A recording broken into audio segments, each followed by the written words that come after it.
My question is about the process of connecting to Source. And what I seem to do is put little hurdles in my way. In terms of, I have to do this to get to Source. I have to think my way through to Source. I have to, connect or understand it or somehow master it to get to Source.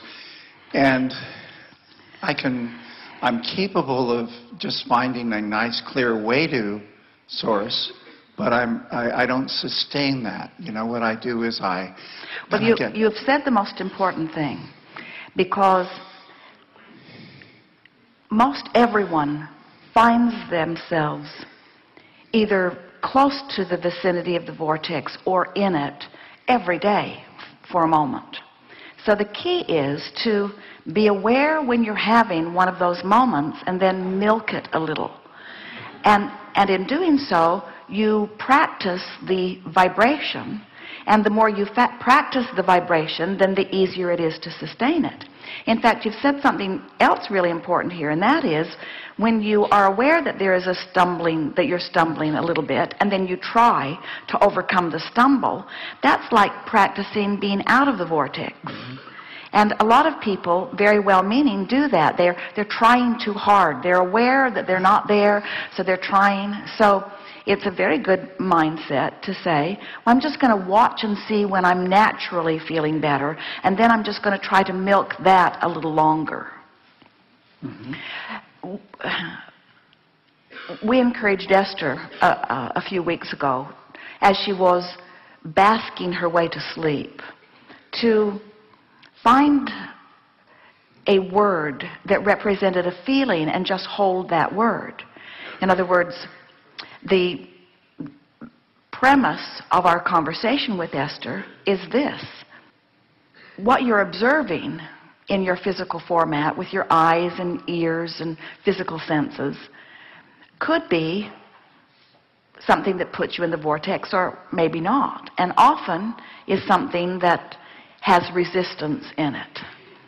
So then we ask Esther to contemplate how what's in the vortex is not something that you can see or hear. In other words, this is a vibrational reality.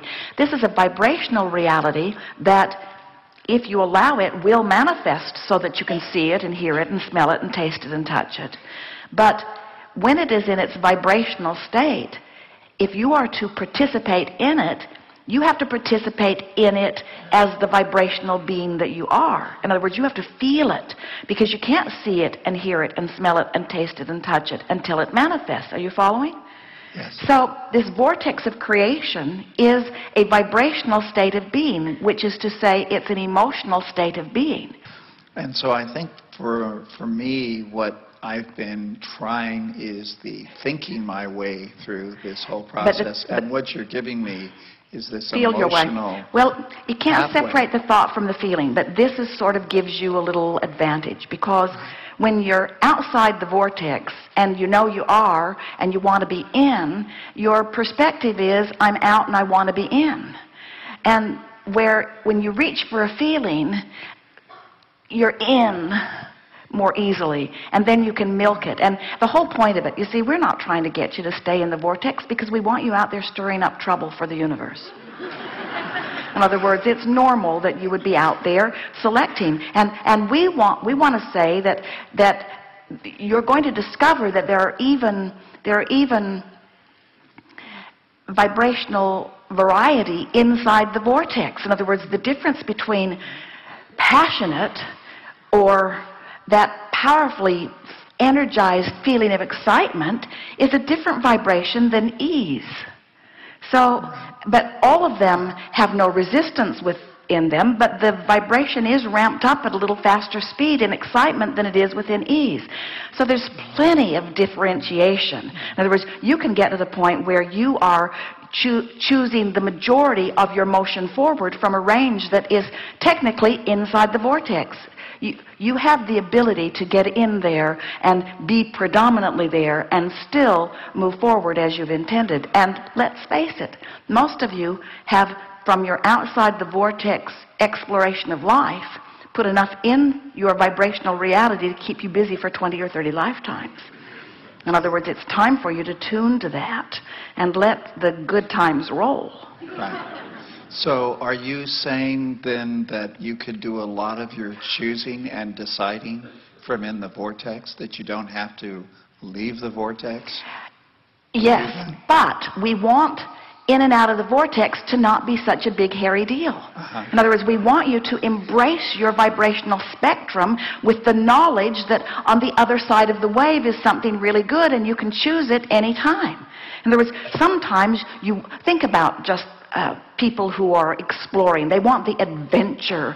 Jerry and Esther have friends who drove across the border into Mexico and got on a Mexican airline and flew to Puerto Vallarta. And Esther said, more adventure than I want. In other words, she goes about it an easier way. But they wanted the adventure of it, you see. And so they'll have stronger contrast, which gives them the potential of a bigger rush. Esther likes her rushes to come in other ways. There's no right or wrong in this. You get to choose. You get to choose how out of the vortex you are, which is the leverage that gives you a big bounce. You get to choose how long you hold yourself out of the vortex, which has the potential of giving you bigger and bigger and bigger bounces. You get to decide when you want to come into alignment. It's just like molding the clay. So we want you to get to the point that you have such knowledge and such capacity to guide your thoughts based upon the way they feel, that you really are molding the clay enough that you could then be like the source within you, who could view anything without losing your grip on your inside the vortex reality. In other words, when you reach the place, as in our former conversation with a friend, that you aren't suffering over the sufferings of others, you can really help them without withdrawing your attention from them, just with the knowledge of the capacity of love and alignment, good A word, alignment, that you have. And so it seems like the getting to the vortex through thought, which is my predominant modality, isn't as effective as following the thread of the feeling more than the thinking. Well, technically we cannot separate the two, because the way it really works is you focus a thought which generates a vibration which resonates in some way. There's a vibrational relationship between the way your source is thinking and feeling about this and the way you're thinking and feeling about it. And so every thing that you feel is because there is a vibration going on that's giving you that feedback. And so technically you think and then you feel. But once you are thinking about feelings, it's a back door way in. In other words, to think about a feeling, to think about the feeling of ease.